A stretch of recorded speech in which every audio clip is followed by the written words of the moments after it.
Okay, so we botched the first recording of this, but we are going to give this another go. So, welcome back.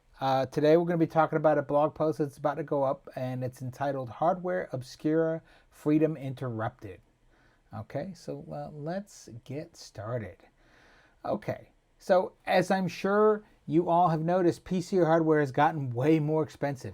In fact, it's gotten to the point where I'm beginning to seriously get concerned about my ability to replace hardware that dies. I'm primarily concerned about two categories of hardware. First one is my ThinkPad laptop.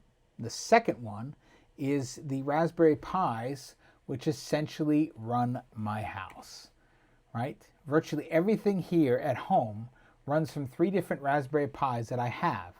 Regarding the Pis, the saving grace for me is I still have the old Pi 400s that I upgraded from a few years ago.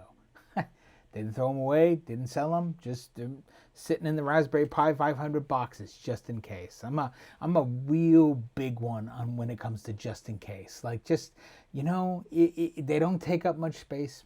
Hang on to them. Why not, right? Yeah. So that's going to work out. If my Pi 500s die, I can have almost everything work almost as well on the old Pi 400s. My computing needs are not great, right? And moving back to one of those basically involves plugging everything that's plugged into the 500 being replaced back into a 400. It's not that big a deal. The boot drive is a USB thumb drive that I use, and I used to use these little Samsung Fit drives, but you can't. I guess they don't make those anymore, probably because of this whole stupid hardware crisis that we're talking about, right? So I did have to replace one of those recently, and the reality is I had to use a much bigger backup because I simply didn't have any of the same size. And then I tried to buy replacements, and that's when I realized, ooh, it's a little harder to get that hardware, right? So, and anyway, right, the reason it still matters that I have those Pi 400s is because I actually can't recommend that anyone go out and buy a Raspberry Pi nowadays. They are so much more expensive than they used to be, and it's just, I love them because they're small, they're quiet, they don't suck down a whole lot of power, and they provide enough computing power and capabilities to do the things I need them to do. Run Home Assistant, run Channels DVR server, Jellyfin, right? Things like that. A file server, various elements such as those things, right? A camera system, which is basically a few webcams I've got set up, right? Like totally not in the cloud, right? Just stored here in the house, right? So in any event, if the Pi 400s didn't work out for me, I could fall back to yet another option. Pull out one of my old AMD Ryzen mini PCs in the crate where I keep older hardware and install some headless server-based Linux distro that interested me and transition over to that. I currently have 3 older mini PCs just sitting in that crate, and I believe most of them have 32 gigs or 16 gigs of DDR4 RAM still installed, along with some NVMe drive or another, but I have a bunch of old NVMe's in a box that, again, I've kept just in case. That just in case is going to come in handy real soon, I think. In addition, if things got really bad and those 3 weren't enough, I could cannibalize what I refer to as my token Windows box, the one piece of hardware that I own that still runs Windows, and it's basically booted up for updates once every month or two and is there in case I need to like do a firmware update for one of the game controllers I have that doesn't really support Linux. So though now that I have like Steam controllers, those update fine in Linux. So yeah, but those do require Steam to update, so there is a proprietary dependency there, and Steam is absolutely a proprietary dependency. So that's still not quite the moonshot you might want it to be, sadly. But hey, in time, I think we'll get there with those, so I'm not too worried about it. Valve is generally good with getting that stuff sorted out over time, right? So why do I have so many mini PCs? Well, it's because mini PCs were the last vicious yearly upgrade cycle that I managed to break. And that was done by purchasing a few framework desktops, which, take up a little more power than those mini PCs when running at full tilt, like 100 to 120 watts versus 65 watts of most of those mini PCs in the crate.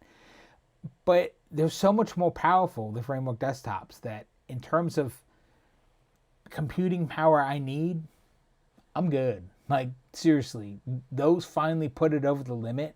Like, it's just, I don't care about ray tracing. I don't care about running big LLM models. I literally don't care about any of the things at this point that drive hardware upgrades. So the framework desktops really do represent me plateauing out on that front. And as long as they last, I'm good. Like, it's not going to matter to me very much, right?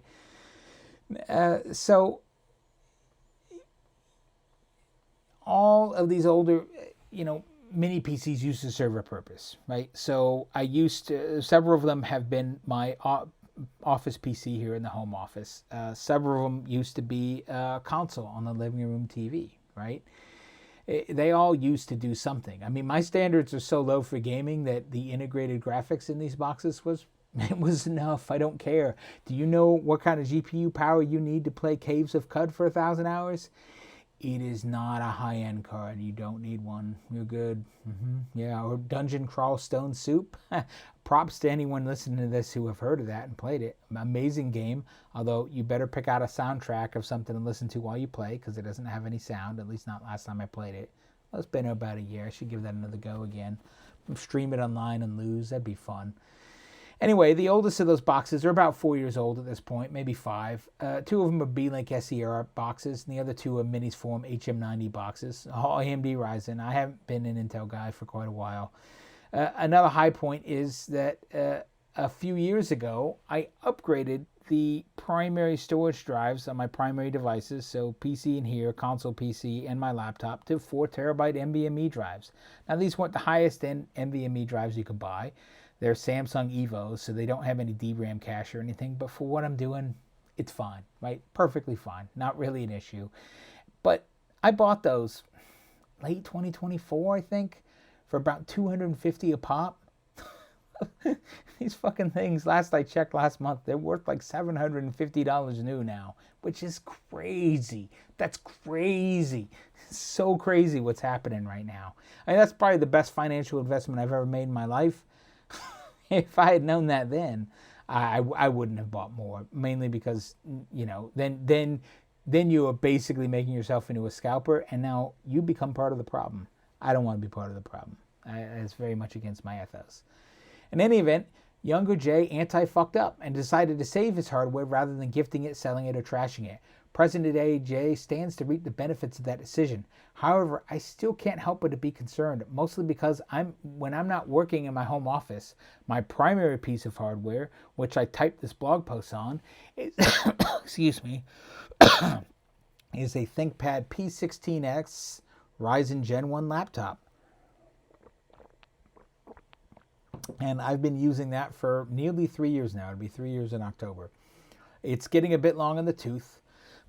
Though I have recently replaced the keyboard and the battery. I can't shake the fear that it's going to let me down. Yes, I'm interactively editing the post that we're going through right now because that's how I roll. Yeah, guys, it's not live. I'm not streaming this live, but you get to watch me edit my own typos. Ugh. Tell me who else you're getting that experience from.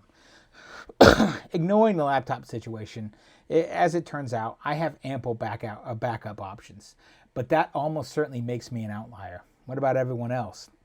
I think most people still dependent on PC hardware are likely in the same situation as I find myself in with the laptop. Sure, it works and everything is fine right now, but that is true right up until it isn't. Thankfully, the laptop is repairable. Ignoring the fact that its RAM is soldered, looking at the options out there makes me want to throw up in my mouth a bit. Laptop prices are insane. Desktop prices are insane. Obviously, I'm a fan of framework, so I took a gander at their new 13 Pro laptop, and wow, spoiler, it's also insane. Even without adding in an SSD, it's basically a $2,000 purchase if I opt for 32 gigs of RAM. Same price for a Framework 16. A regular Framework 13 brings it down to just over $1,500. The ThinkPad I'm using right now cost me around about $1,000 when I bought it in 2023 from an Amazon reseller. It's a 2022 model, so I got a pretty good deal. It was new, but I got a deal, right? Because it wasn't the current thing. And for Linux compatibility. I always find it's easy to buy like last year's model because it's just things are going to be more ironed out, right? That would be my advice. Don't ever buy the cutting, bleeding edge hardware if you're going to use Linux or really any operating system at this point, because driver support is a constantly evolving thing, at least for the first year. I just, new hardware, like brand new current hardware is usually a bad bet. And, maybe Macs are an exception to that. Possibly, probably, right? If I go and look at, P16S models on Amazon, more recent ones, you get them at starting around 1,500, but that's with 16 gigs of RAM. Of course, the new models appear to be using actual RAM sticks. So in theory, that's something I could actually upgrade later on, which is not a terrible option, right? Anyway, to put it bluntly, that is some serious sticker shock. Doubly so, and I'm staring down a future where my earning power is going to be much more limited in years to come, as my time in the tech industry is coming to an end. But hey, maybe it doesn't matter because of that, right? Maybe I don't need all of this hardware if I'm no longer an official and professional tech guy, right? Wrong. This hardware is a core part of the backbone of what allows me and others to still enjoy the rapidly fading happenstance known as free and open computing. If hardware capable of running unencumbered operating systems ever makes its way out of reach for the general populace, we will collectively lose that option.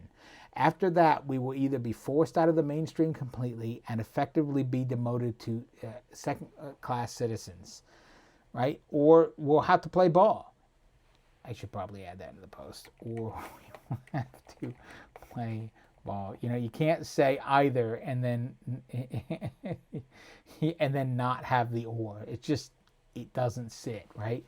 There are so many things that I cannot do without an internet connection and without a device capable of acting as a client to the services hosted there.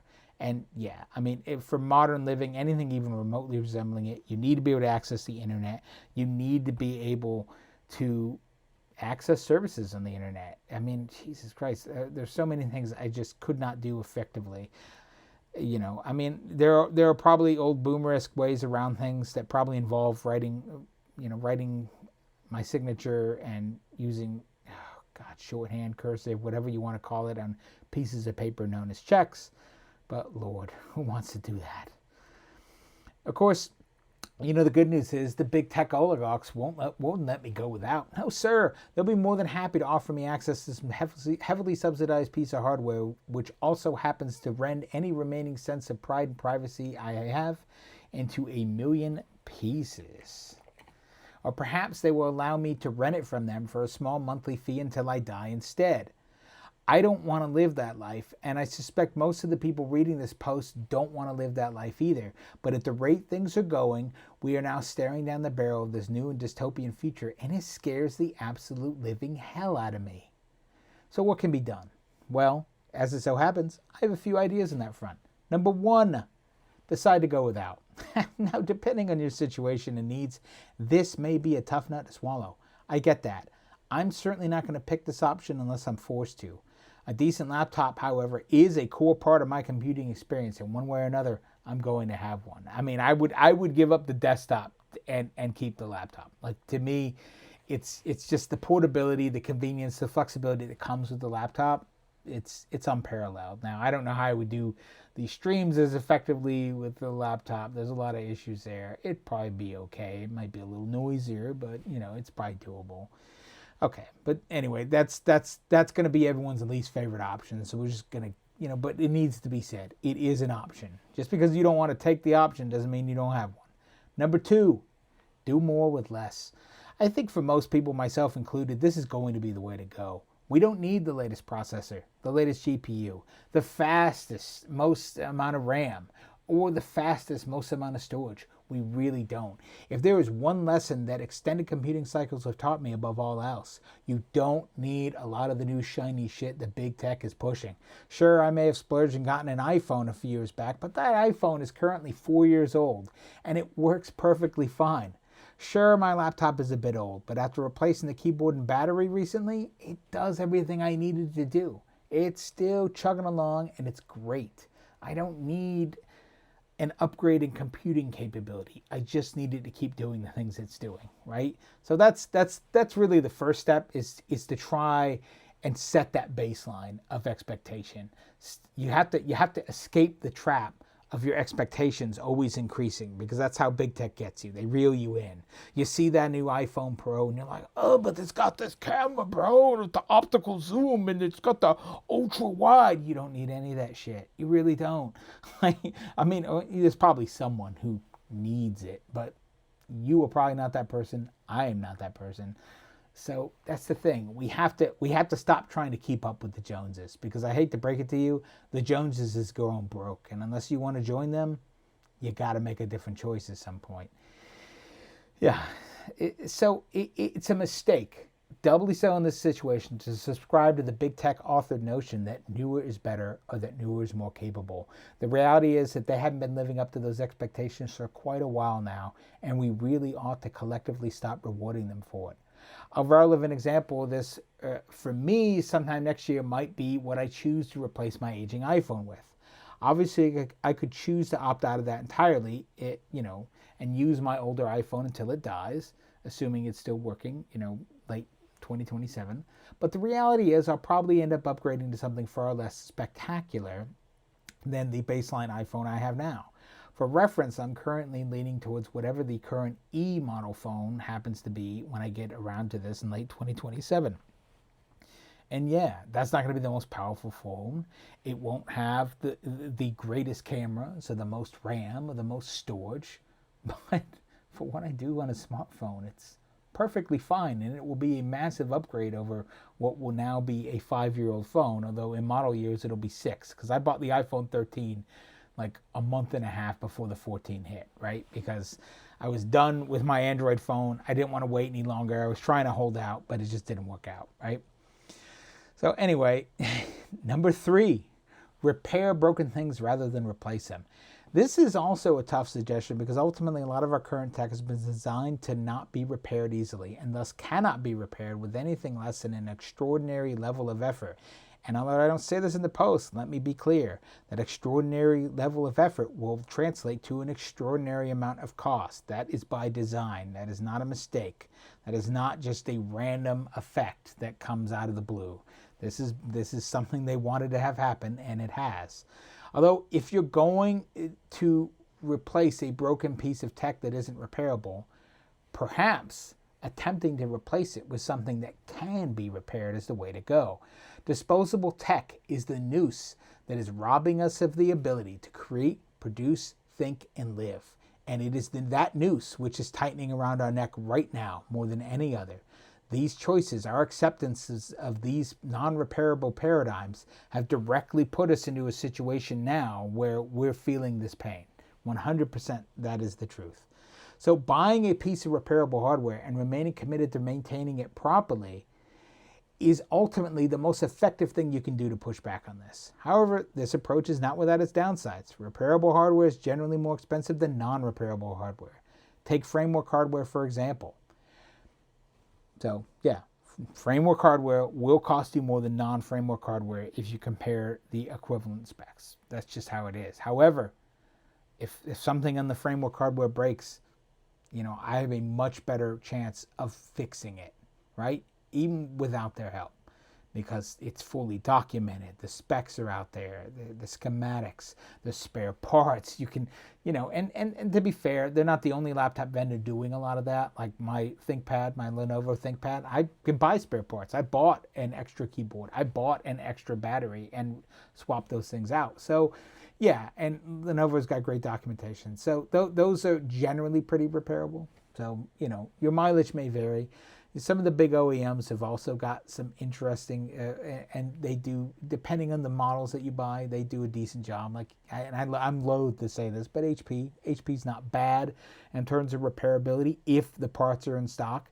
I would not recommend an HP laptop to my worst enemy, however. So your mileage may vary, but I think HP generally just makes crap, so I wouldn't recommend that.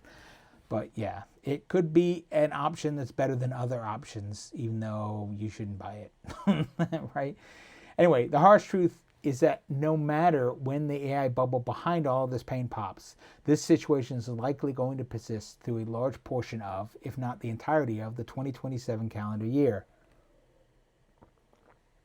The collective insanity driving this bubble has proven to be stubbornly resilient, even in the face of what are now weekly leaks that reveal just how deeply in debt, how little money they're bringing in, and just how unstable the AI industry is. Meanwhile, take good care of your hardware. Treat it right. Treat it like you are going to spend the rest of your life with it, because you might. Probably not, but you know, it's time to adopt a different approach. Like these things are not throwaway items, or at least you should not be treating them that way, because replacing them is just getting more and more expensive, and things everywhere are costing more, right? We can't afford to keep playing this game, so we have to play a different kind of game. It's time to change the rules, right?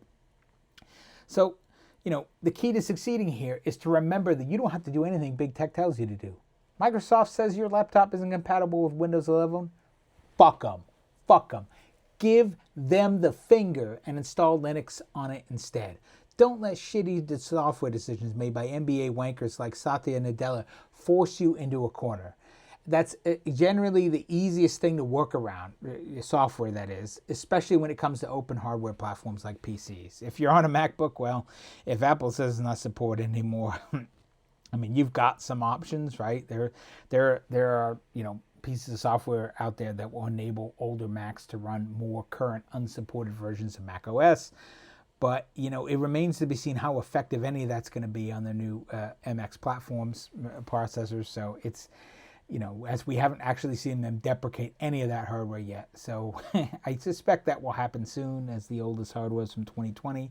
So it's about 6 years old at this point. At some point, Apple is going to pull the ripcord and start deprecating older, you know, M1 and M1 Pro and M1 Max and M1 Ultra pieces of hardware, I think. And that will be interesting to see how that plays out on the Mac OS side. Although if you are interested in open PC platforms, you should not buy a MacBook or a Mac of any sort, because you basically can only run Linux on them. I mean, not Linux, but Mac OS. There are Linux distributions. I forget the name of the one, but you basically can't run it without having Mac OS, at least not competently, because you still need Mac OS for all the important stuff like updating firmware and shit like that. So it's a little ridiculous, frankly. And that's not the fault of the Linux distribution, Asahi Linux, I believe it is. But, you know, that's Apple. That's Apple being dicks. Yeah. Thanks, Tim. Or I can't remember the new CEO's name. I don't really care. So anyway, we will talk more about this, as it's a constantly evolving situation. Feel free to reach out and let me know what your hardware situation is. And if you have any fresh and novel ways of making things work or keeping older hardware relevant, please share your tips and tricks. We can all benefit. Finally, on a side note, before we wrap this up, I was recently interviewed by Andy Farnell, one of the hosts of the Cyber Show. It's a UK podcast tech show. If you are interested, you can find the episode, and there's a link to it in the blog post. It was published yesterday, so we recorded it the week before.